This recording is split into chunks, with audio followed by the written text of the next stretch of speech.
청취자 여러분을 위해 준비한 오늘의 탐구에 오신 것을 환영합니다. 오늘 저희가 살펴볼 잔료에는요, 정말 기가 막힌 상황이 담겨 있어요. 뭐랄까, 거액을 주고 고용한 전문가가 오히려 내 뒤통수를 치는, 그것도 3번이나 연달아서 치는 그런 이야기거든요. 저희가 받은 자료는 성경의 민수기 23장입니다. 모압의 왕 발락이 예언자 발람을 고용해서 자기의 적 이스라엘을 저주하려는 내용인데요. 이게 왕의 뜻대로 전혀 흘러가지가 않죠. 맞아요. 이건 단순히 오래된 종교 이야기가 아니라 어떻게 보면 영적인 아웃소싱이 처참하게 실패하는 과정을 담은 비즈니스 케이스 스터디 같기도 하고요. 아, 재밌는 비유네요. 영적인 아웃소싱의 실패. 그렇죠. 오늘은 이 실패의 드라마 속으로 한번 깊이 들어가 보려고 합니다. 발락 왕은 도대체 왜 이렇게까지 집착했고 예언자 발람은 대체 어떤 인물이었을까요? 자, 한번 시작해보죠. 먼저 판부터 좀 읽어봐야 할 것 같아요. 모압의 왕 발락이 자기 영토 근처에 진을 친 이스라엘을 보고 엄청난 공포에 휩싸입니다. 아, 이거 혼자 힘으로는 안 되겠다 판단한 거죠. 네, 그래서 당시의 메소포타미아 지역에서 아주 명성이 자자했던 예언가 발람이라는 사람을 스카우트하기로 결심합니다. 일종의 영적인 용병이네요. 맞습니다. 아주 적절한 표현이에요. 영적인 용병. 여기서 발락의 요청이 아주 노골적이고 또 직접적이에요. 와서 나를 위해 야곱을 저주하라. 와서 이스라엘을 꾸짖으라. 이게 그냥 나쁜 말 좀 해줘. 이런 수준이 아니라는 거죠. 그럼요. 고대 사회에서 저주나 축복은 실질적인 효력을 가진 무기로 여겨졌거든요. 말에는 영적인 힘이 깃들어서 유능한 예언자의 저주는 실제로 상대방에게 재앙을 가져올 수 있다고 믿었던 거죠. 그러니까 군사적인 공격 전에 일종의 영적인 선제 타격을 하려고 했던 거군요. 바로 그거죠. 선제 타격. 그가 이 프로젝트에 얼마나 진심이었는지는 그 준비 과정에서도 드러나요. 아, 그 제물이요. 발람이 발락에게 요구한 걸 보면 나를 위해 여기에 제단 7을 쌓고 수송아지 7과 순양 7을 준비해 주시오라고 하잖아요. 네. 이 숫자 7이 계속 반복되는데 이게 뭔가 의미가 있는 건가요? 아주 중요한 포인트입니다. 고대 근동 문화권에서 7은 완전함, 또 신성함을 상징하는 숫자였어요.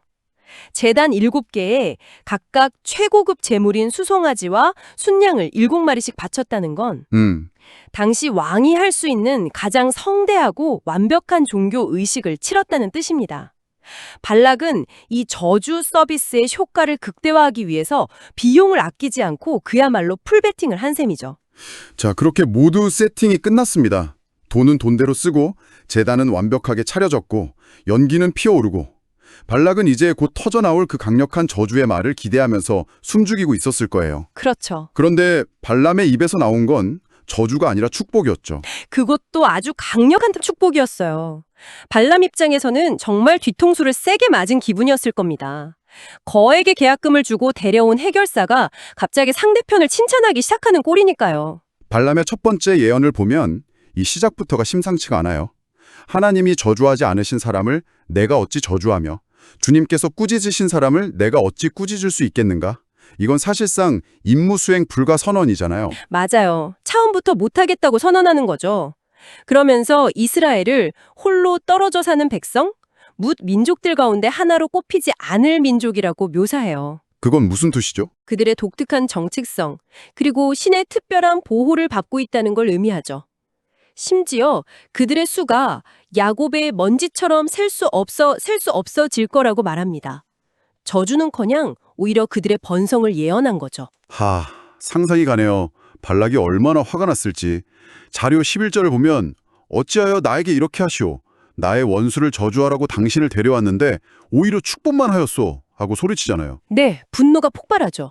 근데 여기서 발람의 대답이 이 이야기 전체를 이해하는 열쇠가 됩니다. 어떤 대답이었죠? 주님께서 나의 입에 넣어주신 말씀만 전해야 하지 않겠습니까? 이 대사가 발람이라는 인물의 아주 복잡한 위치를 보여주는 거예요.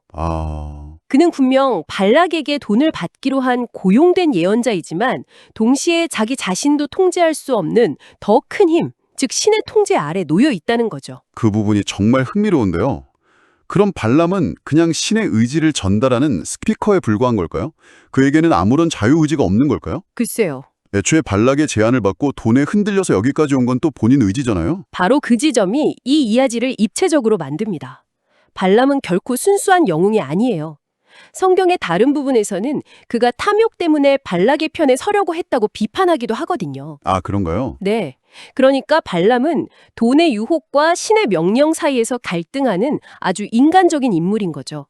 그의 입에서는 신의 거룩한 말씀이 나오지만 그의 마음속에는 세속적인 욕망이 꿈틀대고 있는 상황입니다.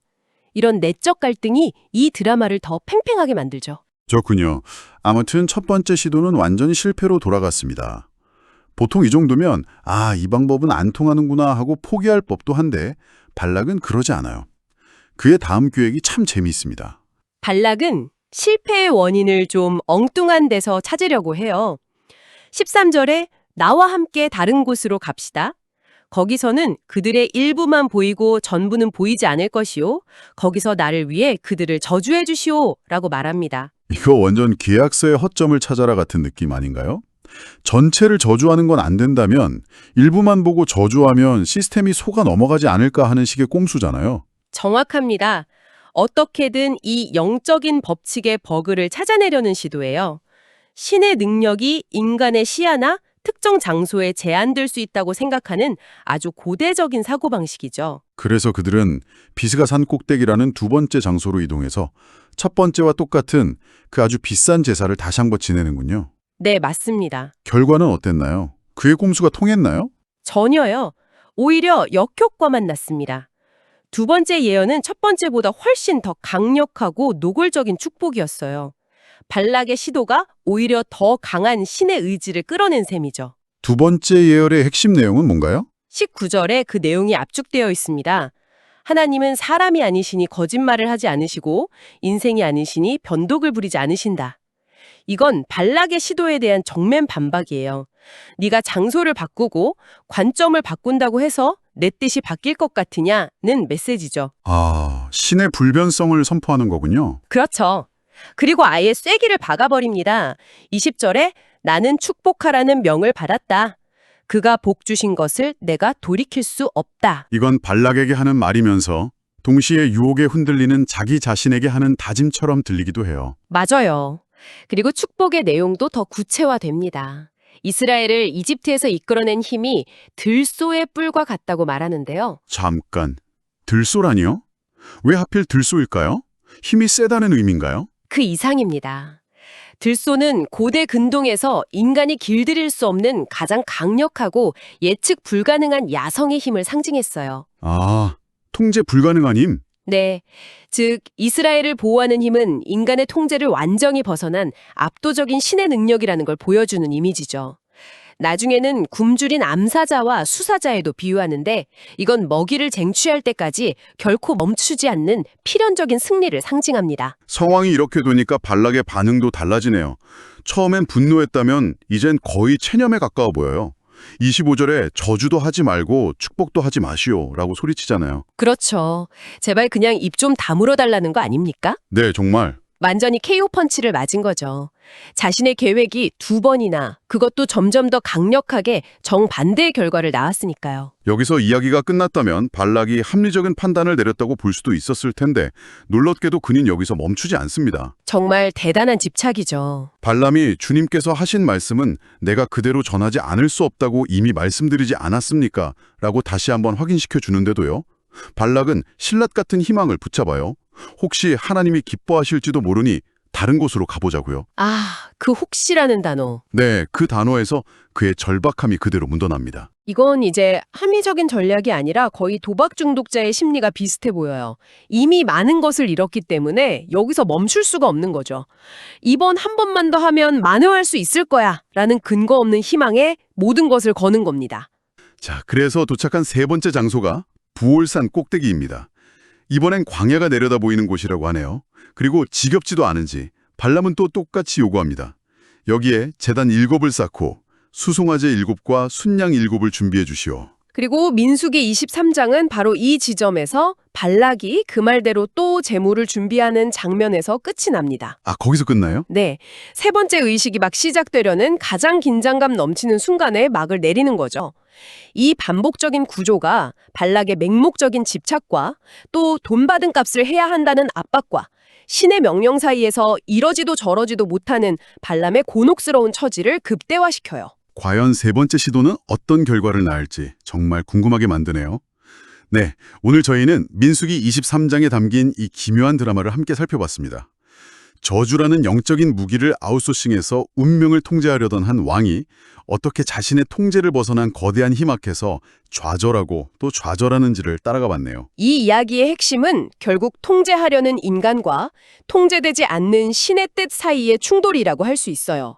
발락은 돈, 권력, 종교의식, 전력 변경 등 인간이 동원할 수 있는 모든 수단을 사용하지만 결국 자기보다 더 큰 흐름을 바꾸지는 못하죠. 그 사이에 낀 예언자 발람도 참 흥미로운 인물이고요. 그렇죠. 자신의 의지나 이익과 상관없이 신의 말을 뱉어내야만 하는 아주 입체적인 인물입니다. 오늘 이야기는 청취자 여러분께 마지막으로 생각해볼 거리 하나를 던져주는 것 같습니다.